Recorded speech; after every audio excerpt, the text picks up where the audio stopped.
anak-anak kita, para kiai,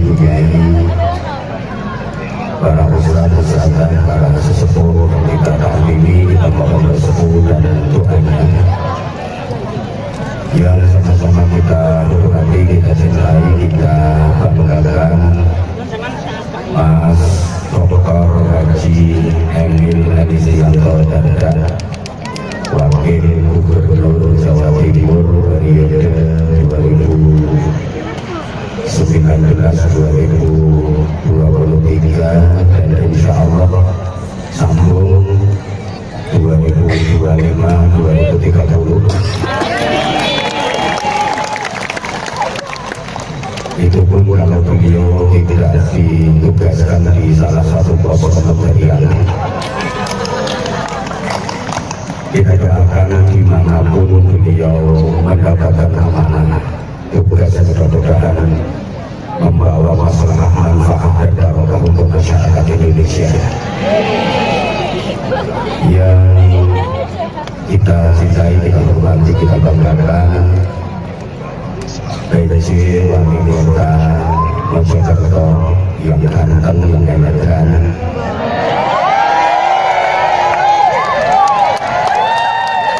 yang keren, agak endel-endel,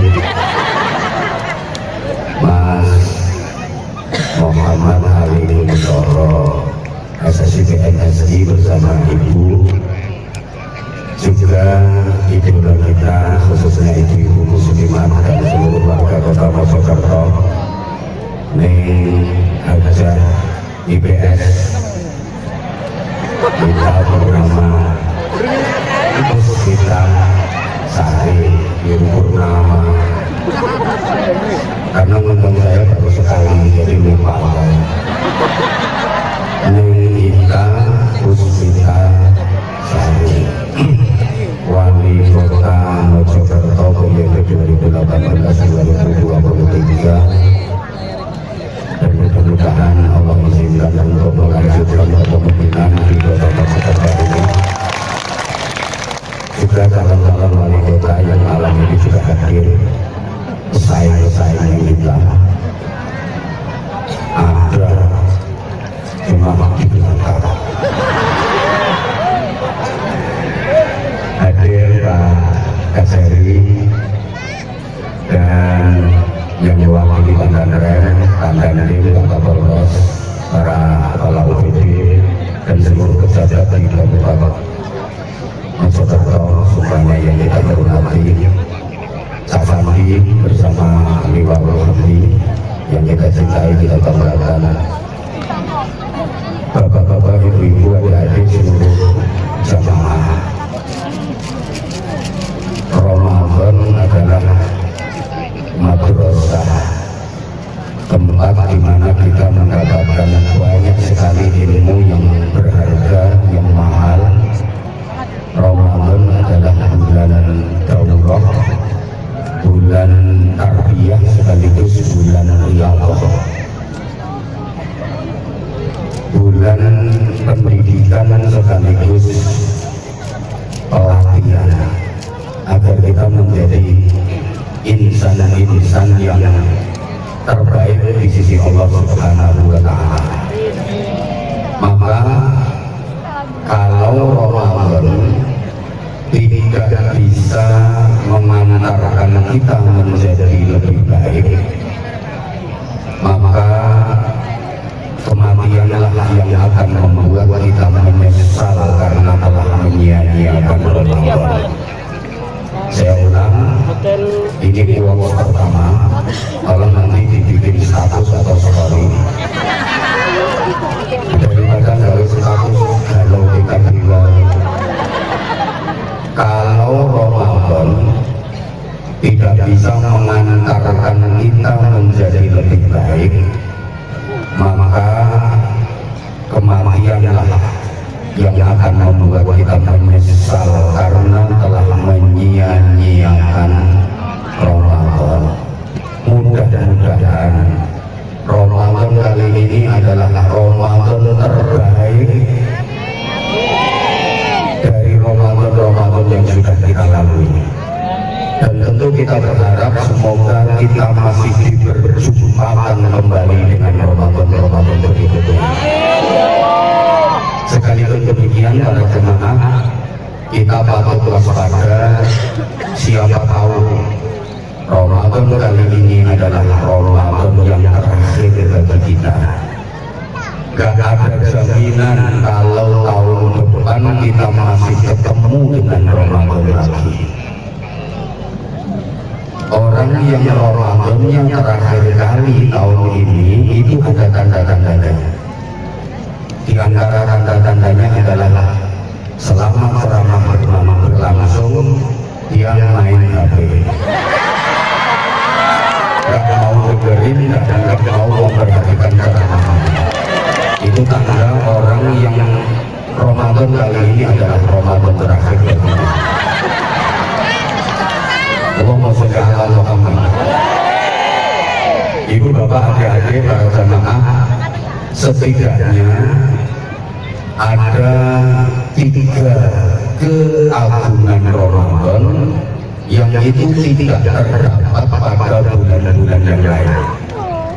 Pertama, Ramadan adalah bulan yang dipilih oleh Allah sebagai bulan diturunkannya Al-Quran pertama kali. Kedua, Ramadan adalah bulan yang dipilih oleh Allah untuk mewajibkan ibadah khusus kepada orang-orang mukmin yang itu tidak diwajibkan di bulan-bulan yang lain. Ibadah khusus itu adalah ibadah syam atau ibadah puasa. Yang ketiga, pada bulan Ramadan ada satu malam istimewa yang nilainya khairun min alfi syahrin, lebih baik daripada 1000 bulan. Itu malam disebut Lailatul Qadar, malam keagungan. Jadi 3 keagungan Ramadan ini saja yang akan saya sampaikan dalam kesempatan yang terbatas ini. Mudah-mudahan bisa selesai dalam 15 menit. Mohon maaf, ini perjanjiannya tadi saya naik dan mulai ceramah jam 8.30 menit. Ternyata saya baru pegang mic mulai ceramah jam 9 lewat 50 menit gara-gara nunggu makhluk ganteng di sebelah saya. Jadi kalau ceramah saya cuma sebentar, ya salahkan beliau, jangan salahkan saya. Allahumma sholli ala Muhammad. Pokok harapan kita mudah-mudahan Ramadan kita ini menjadi Ramadan yang sukses. Pertama, Ramadan itu bulan yang dipilih Allah untuk menurunkan Al-Quran pertama kali. Al-Quran adalah SOP, standar operasional prosedural dalam kehidupan kita. Mohon izin saya ngajinya harus pakai bahasa kayak gini karena ini ngajinya di kota. Tidak, kalau saya ngaji di dusun-dusun itu saya pakai bahasa Jawanya.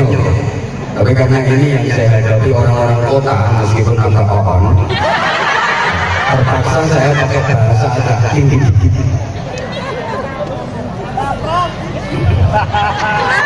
Fungsi utama Al-Quran itu ada 3. Syahrul Ramadan alladzi unzila fihi al-Qur'an hudan linnas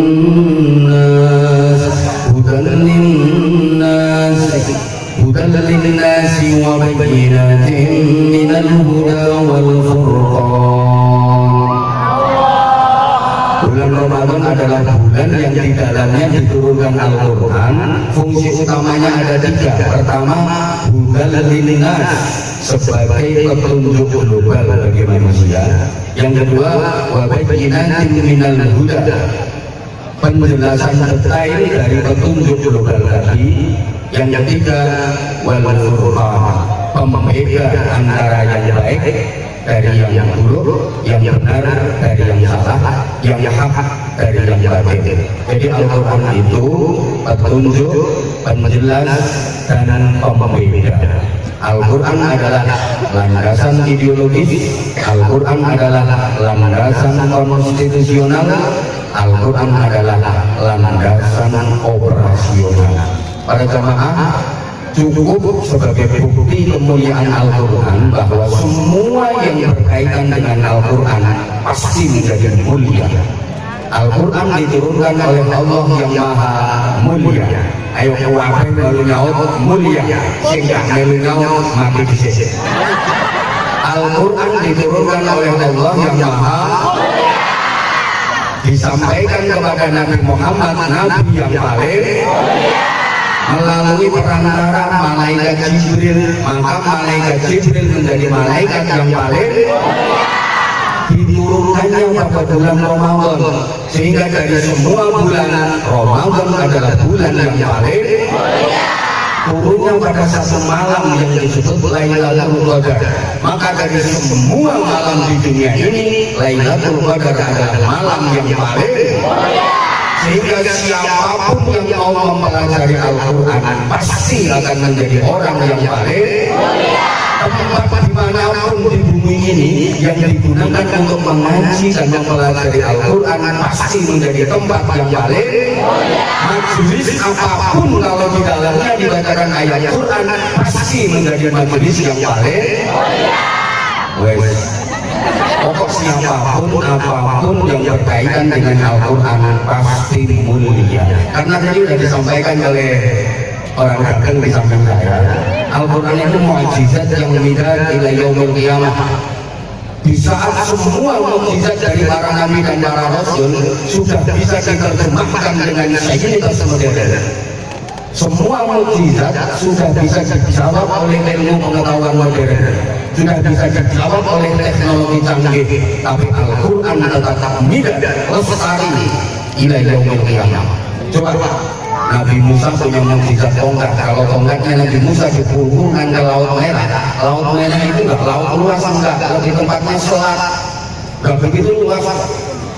Itu tongkat Nabi Musa dipulungkan jadi jembatan.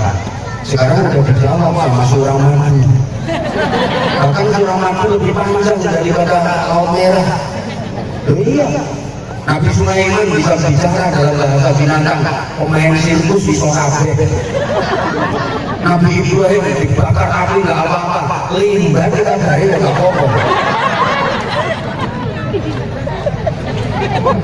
Nabi Isa bisa menyembuhkan macam-macam penyakit, ilmu medis, ilmu kedokteran, semua udah bisa. Tapi Al-Quran kita tidak yaumil qiyamah. Coba orang yang nggak percaya dengan kemukjizatan Al-Quran itu kebangetan.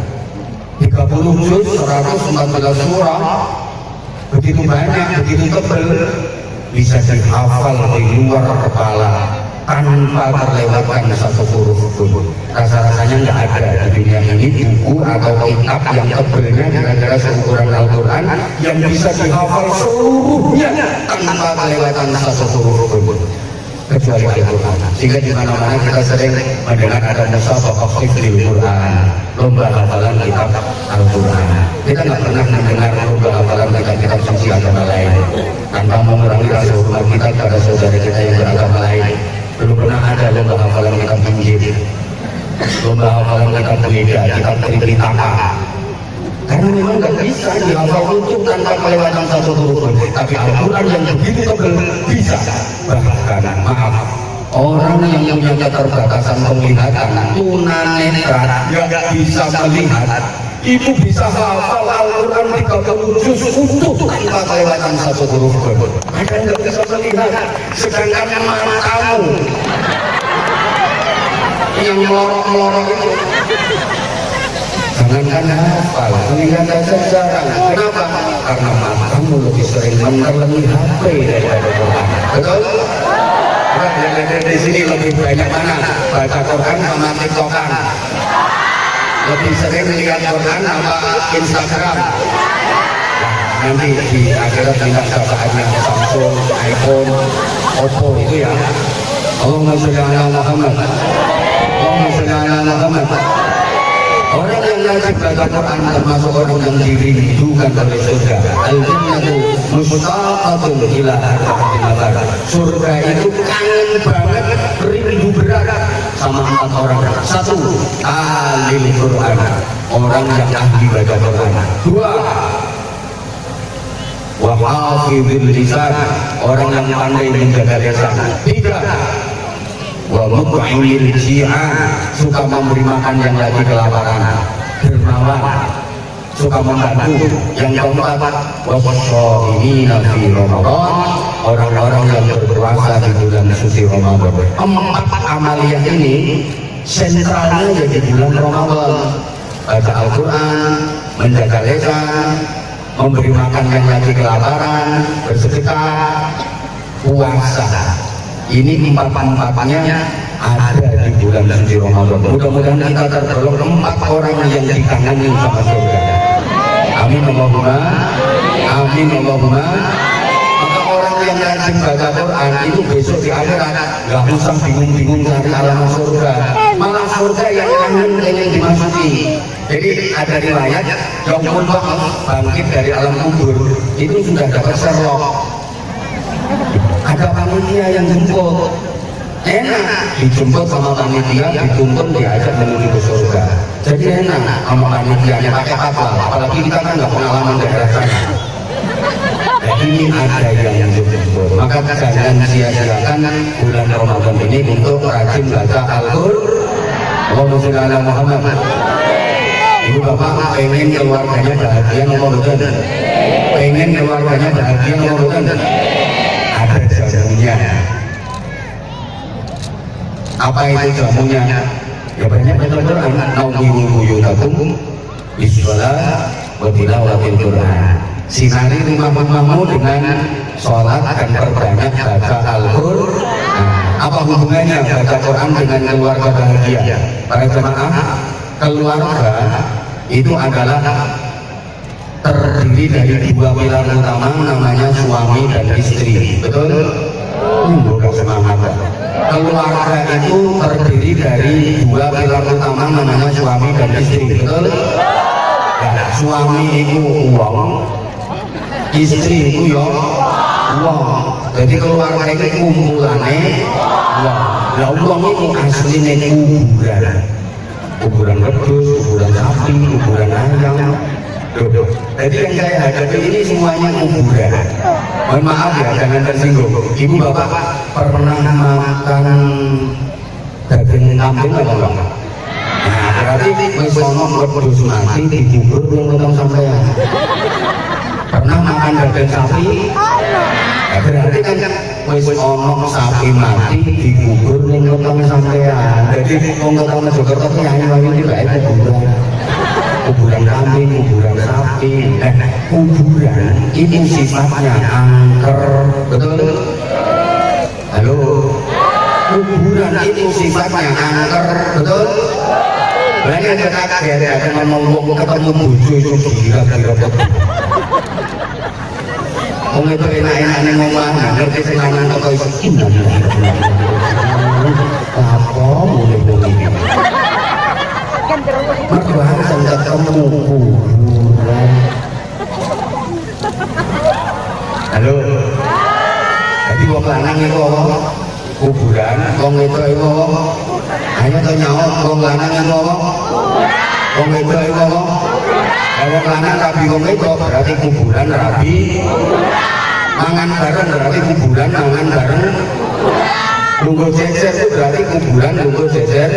Lanang itu kabutnya pijet-pijetan berarti kuburan mijeti. Harus kelon berarti kuburan ngeloni kuburan. Diterus naik kelon. Ini bisa untuk kuburan ini. Ngomong. Kuburan ini gede dibalenin nenek kelong. Sama kuburan ini ngomong. Kalau kuburan yang udah gede ditinggal di mana nenek kelong, mau kuburan ini nenek. Akhirnya rumahnya penuh kuburan. Jadi kadang kaumanya yang kuburan itu kuburan. Lah kuburan ini sifatnya angker. Angker kuburan akan hilang kalau sering dibacakan Al-Quran. Ibu bapak adik-adik kalau nggak percaya di daerah sekitar sini misalnya ada kuburan yang terkenal angker. Coba pakai khataman Quran di situ 3 kali ya, nanti perlahan-lahan angkernya kuburan itu akan hilang. Soalnya wis petuk pengapesane, opo ae akan petuk pengapesane pepeh. Allahumma sholli ala Muhammad. Apa saja kalau udah ketemu pengapesannya pepeh. Oh, kayak hidung keluar darah terus apa namanya? Mimisen. Iku sampeyan paringi kapas, tetep ae metu darah. Sampeyan paringi kain, tetep ae keluar darah. Sampeyan pasangi baut ukuran pas, tetep keluar darah. Begitu dikasih daun suruh semampet, soalnya wis ketuk pengampesane. Tunggale ada istri, dinasehati tambah bener, bareng ditempel duit sepi, terus mundur, anteng mergo ketemu pengapesan. Nah, rumah yang penuh dengan orang-orang angker itu kalau sering dipakai baca Al-Quran, ketemu pengapesannya angker hilang, sehingga nanti perlahan-lahan rumah itu akan barokah. Allahumma sholli ala Muhammad. Yang kedua, masih ada waktu 5 menit. Ramadan itu menengok, akan nurun seragam. Rumah saya akan nambah yang menengah. Yang kedua, biasanya kalau ketemu suka gitu. Nek PC, gue PC. Yang kedua, gue sajidannya menyamuk. Yang kedua, Ramadan adalah bulan yang dipilih Allah untuk mewajibkan ibadah khusus bagi orang-orang mukmin, namanya ibadah puasa. Para jemaah, puasa ini memberikan pelajaran yang sangat mahal, luar biasa untuk kehidupan kita. Pertama, puasa mendidik kita agar menjadi orang yang sabar, ulet, dan tahan haji. Oke, izin saja yang saya berdiri. Ya, maaf, karena saya perhatikan jamaahnya banyak ibu-ibu dan wanita itu lebih suka laki-laki yang itu apa begitu. Puasa mendidik kita agar menjadi pribadi yang sabar, ulet, dan tahan uji. Para jemaah, kita hidup di zaman yang menuntut untuk dihadapi dengan kesabaran, karena kita hidup di zaman yang penuh dengan persaingan. Coba kita pikir, hidup di zaman sekarang ini, kalau nggak mampu bersaing, pasti kita akan kalah. Jadi apapun, kalau nggak mampu bersaing, selesai. Jadi petani nggak mampu bersaing, gagal panen. Jadi pedagang nggak mampu bersaing, bangkrut. Balik modal aja nggak, malah modalnya modal madul. Jadi pegawai nggak mampu bersaing, jangan berharap promosi jabatan. Jadi kiai aja. Coba ngomong apa itu? Iya, kiai di era seperti ini harus mampu bersaing. Loh, dipikir bisa bertahan sampai hari ini, apa nggak berat apa? Di tengah yang baru pada bermunculan, tapi apa Anda tetap FGP? Ini kalau nggak mampu bersaing selesai. Maksudnya gini, kiai harus mampu bersaing sama artis, jangan sampai kalah. Kalau artis punya fans, kiai zaman ini juga harus punya fans. Fansnya kiai jangan sampai kalah dengan fansnya artis. Itu loh. Kalau artis punya acara dangdutan, kiai punya acara pengajian. Fans pengajian jangan sampai kalah dengan fans dangdutan. Fans sholawatan jangan sampai kalah dengan fans yang dangdutan. Ngono maksudnya rumah kamu persaingan antar kiai itu kamu.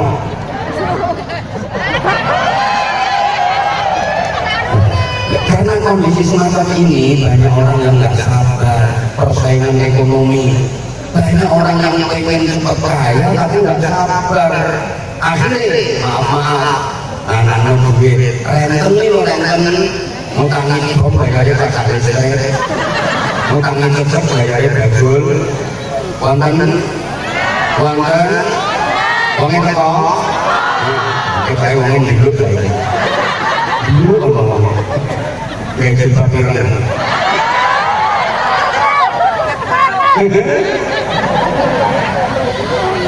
banyak orang yang nggak sabar pengen cepet kaya renten maaf jadi sabar nggak sabar pengen cepet sugih akhirnya korupsi tapi ngomong nggak teko. Maaf ya para pejabat yang di atas panggung kalau bicara korupsi yang saya bikin contoh selalu pejabat karena setahu saya yang korupsi itu ya pejabat. Setahu saya. Yang ketua itu sebenarnya saya ini, tapi nggak ada caranya. Hidup akan kacau kalau orang nggak sabar.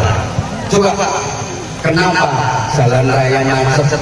Ya karena pengguna jalannya pada nggak sabar, kendaraan yang besar nggak mau ngalah, kendaraan yang kecil nggak tahu diri, kendaraan yang gede itu nggak belum ngalah, mentang-mentang gede, ngebekin bong, yang cilik-cilik disempari, kendaraan yang cilik-cilik nggak belum nangkang yang cilik, nyolong, kakak ngarep, akhirnya macet ditambah polisi yang ngatur lalu lintas nggak sabar di sana. Tambah macet, mengenai opo aja kalau nggak sabar jadi kacau. Maaf, kenapa antrian itu kok jadi kacau? Antrian sembako, antrian pembagian zakat, kok kacau? Ya karena orang-orang yang ngantri pada nggak sabar, yang udah dapat nggak mau minggir, kepengen orang nenek. Yang belakang dorong kepengen tutup ngarep ngono lho Bu. Kowe telah opo ae kan enggak sabar kacau. Pengajian kan enggak sabar. Kowe dhisik kowe ngomong.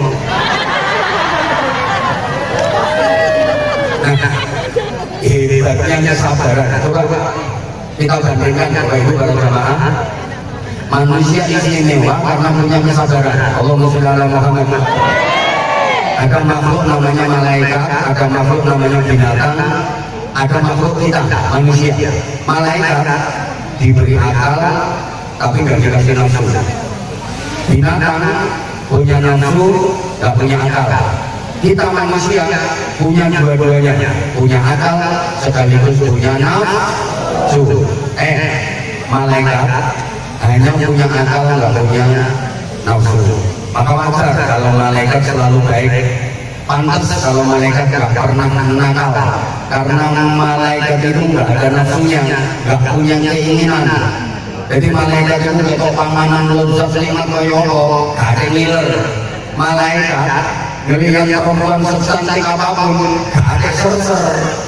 Ketok orang baik kok sengring-sengring, itu malaikat sarungan.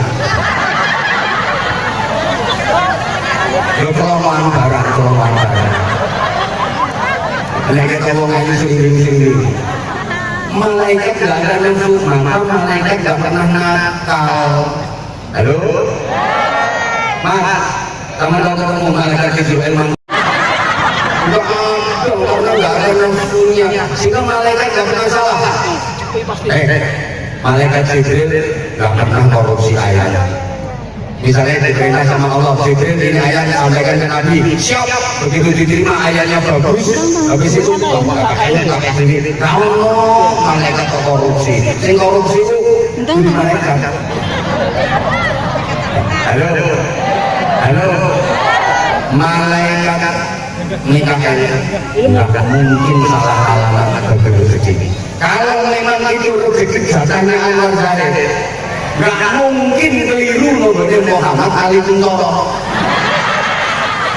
Tetap sampai ke Anwar Zahid. Misalnya Mas Emil mempersiapkan sesuatu untuk Anwar Zahid, misalnya nggak mungkin kok keliru dengan DPC wali kota, nggak mungkin. Tetap sampai apa? Malaikat Israel nggak mungkin salah. Yang suka salah itu kan mania pengajian. Wisata ilmu bahaya ketika ngomongin itu sampai salah. Malaikat Israel nggak mungkin keliru, nggak bernyawa. Wah, ini berhubung layai mati, mereka Israel bergetan pakai ini bisik, jatuh nyawanya bisik. Enggak. Wah, ini waktunya dicabut nyawanya, tapi karena malaikat Israel suka, akhirnya diundur. Enggak mungkin malaikat Israel salah, jatuh nyawa enggak mungkin. Kalau memang 7 hari lagi misalnya dan dicabut misalnya ini, kok Muhammad Ali Kuntoro misalnya, nggak mungkin Anwar Zahid yang dicabut, tetap Ali Kuntoro misalnya. Ya tenang aja, itu dikai contoh kalau gak dikai contoh kalau apa mati ini gimana? Karena biasanya lebih dulu nanti yang dijadikan contoh. Begitu, nggak mungkin salah karena malaikat nggak punya nafsu. Nah, binatang hanya diberi nafsu, nggak punya akal. Sehingga di dunia binatang nggak ada aturan, nggak ada undang-undang. Binatang nggak punya malu, nggak punya akal. Kuda, sapi, keliling kampung nggak pakai celana, juga isi. Kambing, bahasa Inggrisnya debus. Itu kalau nafsunya udah memuncak, nggak peduli banyak orang karena nggak ada akalnya. Kalau pedus lanang, kita pedus besok kok aturan. Kalau pedus besok ini bokong ini dulu. Mau main kling-kling, nggak peduli. Sekarang maaf banyak manusia yang lebih bijak daripada kambing. Halo. Kambing itu kudu moyo nang ngene wong wong tak ngurus wis moro mekek mari yo gak sewa mari kita mesem lha saiki ono wong Mojokerto do pinggire wong kok kudu moyo kok gak gelek toilet langsung mari gak sewa sewae gawe obat maksudnya obat kabeh malah akan ditutul-tutul ora gak esek berarti lebih parah daripada ada apa enggak? Ini loh, apa soalnya?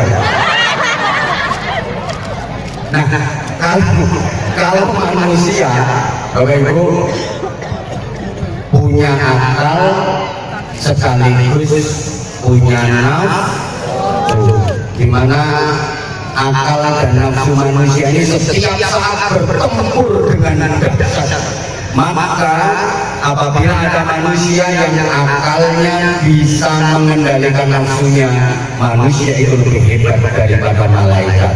Malaikat bagus, baik, wajar, karena nggak ada rintangannya, nggak ada nafsunya. Lawang kota Mojokerto dikai nafsu kok bisa dikendalikan oleh akalnya, maka orang Mojokerto jauh lebih hebat daripada malaikat. Tapi mungkin tepuk tangan. Sebaliknya, kalau akalnya dikalahkan oleh nafsunya, justru nafsu yang menguasai akalnya, manusia lebih bejat daripada binatang. Allahumma sholli ala Muhammad. Pelajaran berikutnya Bapak Ibu adik-adik para jamaah, puasa mengajarkan kita tentang nilai keikhlasan. Puasa itu biasa disebut sebagai ibadah sirriyah, ibadah abstrak, ibadah rahasia, ibadah yang nggak ada yang tahu kecuali orang yang berpuasa itu sendiri sama Allah. Halo? Bisa dilanjut? Dilanjut apa langsung doa? Doa apa lanjut? Doa apa doa? Kalau kita dilanjut, mohon diperhatikan 10 menit. Oke, tambah lagi. Puasa itu ibadah yang nggak ada yang tahu kecuali orang yang puasa itu sendiri sama Allah. Bapak Ibu adik-adik, sampean sholat banyak orang tahu karena memang bisa dilihat. Sampean zakat banyak orang lihat karena itu memang amal yang bisa dilihat. Amal yang bisa dilihat orang. Sampai yang umroh, haji, orang sekampung ini ikut ngantar semua. Karena itu memang amal yang bisa dilihat. Tapi sampai yang puasa, nggak ada yang tahu kecuali sampean sendiri sama Allah. Ini loh yang datang di majelis ini, yang tadi siang nggak puasa, lu nggak mau semuanya. Ada orangnya, ada orangnya saya ini nyawang bro. Oh, kayak saya nggak nyawang bro, tak boleh tengengan besok balik. Mari nyawang bro terus nyawang aku, dibanding-banding lo karo itu. Allahumma sholli ala Muhammad. Maka pura-pura sholat pasti ketahuan. Sholat kok pura-pura, mesti konangan. Ya Allah sampean pura-pura sholat itu. Rukuke sampean ganti kayang ngono. Khususnya diganti lulung-lulung ngono. Pura-pura sedekah mesti konangan. Ya Allah carane sedekah kok pura-pura. Pura-pura haji, lu ngomong kadang nanti yang haji itu kudu Mekah. Mesti konangan. Tapi nek pura-pura puasa aman. Tak ulangi. Bener. Awan-awan ketua-ketua. Nek lambemu lakono sampai dari. Nek perlu yang mobil titik-titik. Aku terus melakumu gayanya gendeng-gendeng amin baik. Kalau mas kosong. Padahal mari sarapan ke telung kere. Kau mau suruh. Jika gini bagaimana? Ibadah apapun selain puasa bisa dinilai oleh manusia. Allahumma sholli ala Muhammad. Ibadah apa wae saliyane poso iso sebiji wong. Wah, itu Pak Kajar itu sholatnya khusyuk. Lo kok tahu? Ya dari gerakan-gerakan dan bacaannya. Takbirul ihram sampai kelung-kelung.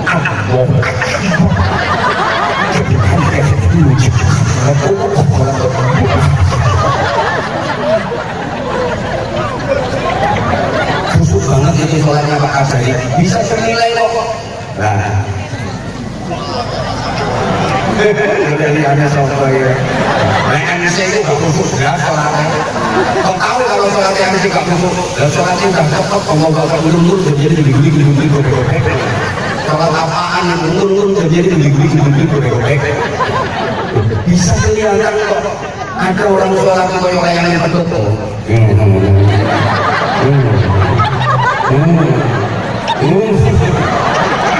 Gue sakit gak khusus ya loh. Bisa dinilai. Wah itu Pak Emil itu ahli sedekah. Kok tahu? Saya dari seringan kegiatan sosial yang beliau lakukan, sering kasih bantuan, setiap acara pasti santunan yatim, setiap ketemu kiai mesti nyangoni. Aku nggak butuh senyuman. Bisa dinilai. Sedekah itu bisa dinilai. Nah itu ada dan ramil itu hajinya mabrur itu. Haji juga bisa dinilai mabrur apa enggaknya. Dari mana? Dari perubahan perilaku menjadi lebih baik. Dan ramil itu dulu sebelum haji peliknya minta ampun. Pulang haji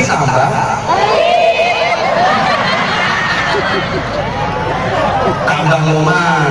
Ini berarti tandanya mabrur. Dulu sebelum haji kalau ketemu kiai gak tahu yang mana. Begitu pulang haji setiap ketemu kiai mesti mabrur itu tandanya.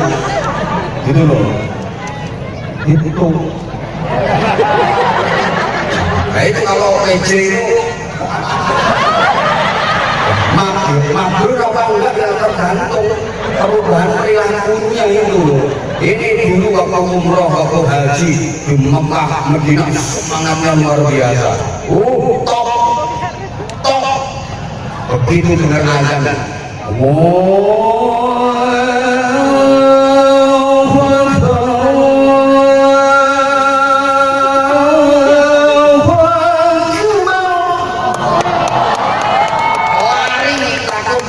bagian tempat. Ya wajar karena memang di sana tanah suci. Orang umroh haji itu kan berhijrah, meninggalkan tanah air menuju tanah suci. Di sana semangatnya luar biasa karena memang tanah suci. Jumatan itu jam 12, jam 9 kita berangkat ke masjid. Takut gak bisa masuk masjid, tanah suci. Benar. begitu balik ke Mojokerto kembali ke tanah air. Udah khotbah kedua itu belum berangkat, tapi tanah air kan pemacang korban bentrokan. Tanah air males kalau melewati tanah air itu, nyemuk-nyemuk soalnya. Dan di sana tanah suci kok. Subuh itu ada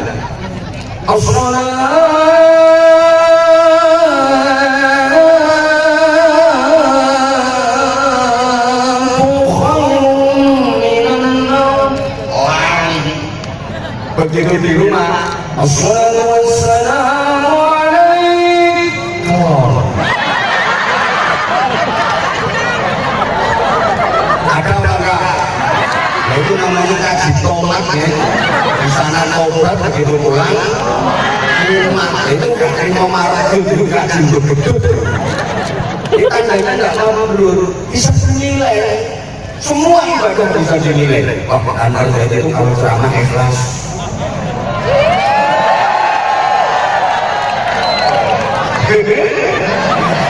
Bisa dinilai ikhlas atau enggak? Bisa dinilai kok. Apa itu ceramah niatnya cuma cari duit loh. Sambut salam loh. Bisa dinilai orang baca Quran itu bisa dinilai kok. Tapi kalau puasa gak bisa. Ya Allah sama nilai. Puasa, wah, iku dia. Wah itu ketua PKB ini ahli puasa ini. Ahli kok tahu? Kamu guru. Apa yang puasa, yang ngurus itu ahli puasa. Berarti nanti yang ketemu kayak ini tersinggung. Gak tahu puasa ini kalau ngomongnya. Walaupun puasanya orang tontonan. Orang lurus belum tentu karena dia rajin puasa. Ini itu udah berpokok, itu udah berpokoknya. Kaca seneng. Itu bapak itu ahli puasa. Apa tahu? Itu jalannya nere. Itu hanya mau teknik lah. Itu kalau udah terus dari puasa, enggak ada yang tahu kecuali kita sendiri sama Allah. Betul. Dari sini kita diajar nilai keikhlasan bahwa beramal itu jangan karena apa-apa, jangan karena siapa-siapa, jangan pengen dilihat orang, jangan pengen dilihat orang. Allahumma sholli ala Muhammad. Allahumma sholli ala Muhammad. Gak usah pengen dilihat orang, gak usah pengen didengar orang, itu ikhlas. Kayak saya sering sampaikan filosofinya besi, itu bangunan bisa berdiri kokoh, ada besinya apa enggak? Jawab, ada besinya apa enggak? Besinya kelihatan apa enggak? Nah, tapi semua orang mengakui jasanya besi itu kuat karena ada besinya. Gak harus kelihatan, gitu loh. Orang yang ikhlas itu gak selalu ingin menonjolkan diri. Nah kalau besi pengen menonjol karena dia merasa punya jasa untuk bangunan itu, malah elek itu. Orang juga merasa punya jasa, pengen kelihatan. Pasir merasa punya jasa, pengen kelihatan. Semen merasa punya jasa, pengen kelihatan. Kayu merasa punya jasa, pengen kelihatan. Elek, bahasa Inggris itu pakai serongan. Saya anak saya ada jantungnya apa enggak? Ada jantungnya apa enggak? Kalau nggak ada jantungnya mati saya. Saya ngomong, jantung saya kerja, memompa darah ke sekujur tubuh saya berdiri, saya duduk sampai saya tidur, jantung saya kerja, jantung saya jasanya luar biasa untuk tubuh saya. Tapi dia nggak pengen menunjukkan diri, nggak pengen kelihatan, dan semua orang sudah mengakui kok jasanya jantung. Coba misalnya organ tubuh saya yang ada jasa pengen menonjol, jantung pengen nongol, terus manggonin jantung ini, paru-paru rasa punya jasa, manggonin jempol. Jadi ngomong usus jasanya besar untuk pencernaan kita, dan nongol di kita itu jadi masalah. Namanya ambeien, bahasa Inggris itu didorol. Jadi itu harus dipotong. Maka kalau ada orang yang suka menonjolkan jasa-jasanya, itu maaf, orang double. Oh, seperti ini dulu nggak begini, begitu saya jadi PJ, oh maju semua. Misalnya, baru jadi PJ sebentar aja terbunyi.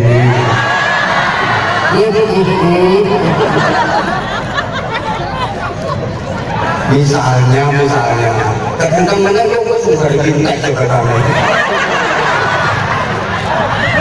Nyari tempat lain. kita gak akan mudah-mudahan yo berat jadi PCB kok kamu tuh kertoy soalnya ini terah musuh main berat ini kamu sakti itu nggak ada kayak mulutnya ada gajah matanya kak aku ini kak nah buka ibu paham ya nah ikhlas itu maaf banget kayak kita kalau mau ke toilet kita ke BAB ke sini nih itu amal yang betul-betul ikhlas amal rahasia jangan sampai kelihatan jangan sampai kedengaran ada orang mau BAB bikin pengumuman aku ke sini begitu kita masuk pintu ditutup rapat jangan sampai ada lubang sekecil apapun yang bisa diinjeng dari jaga ini itu amal rahasia jangan sampai kelihatan orang jangan sampai kedengaran orang begitu kita duduk posisi siap keran air dibuka biar suaranya air keras dan aman tidak terdengar bunyi jangan sampai kedengaran orang meskipun keluarnya alat kemarin ada buku kita tahan lengetin nggak ada lengetin malah jangan sampai kedengaran orang sebisa mungkin kita lengetin tapi nggak keluar-keluar ini pengalaman suasananya mesin bau kita juga nggak mau bengong jangan sampai kedengaran orang setelah bersih kita cek buang bersih keluar kita tetap merahasiakan amal itu tidak kita ceritakan ke orang lain masa ngomong hari ini terus ngomong ngomong aku tipu kita aku itu ngomong dari orang yang ngomong sih ngomong begini begitu keluar udah kita ngeliat aja enggak apa ngisi itu diutek-utek di mana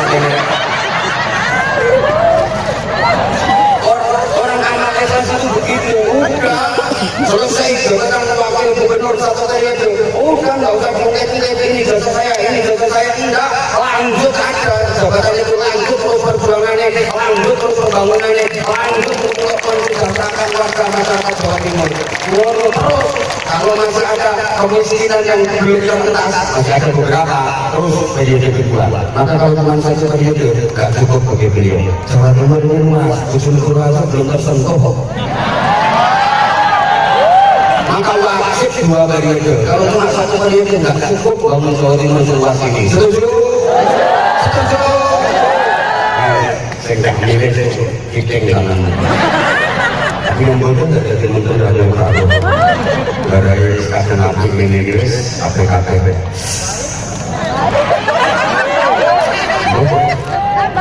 dulu saya kenal beliau mulai dari Bupati Trenggalek dulu Trenggalek keren di bawah kepemimpinan beliau sekarang dilanjutkan pokoknya beliau keren ini yang lintas ini saya dulu itu penasaran di Bupati ini jadinya busunya habis penasaran ternyata begitu ketemu orang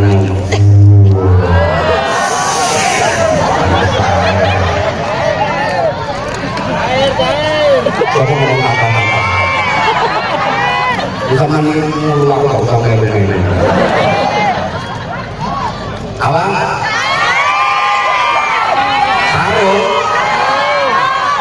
Sarung oke ayo yang hafal lagu Ramadan Mutajalla ya itu nah jadi kasih mic mas kasih mic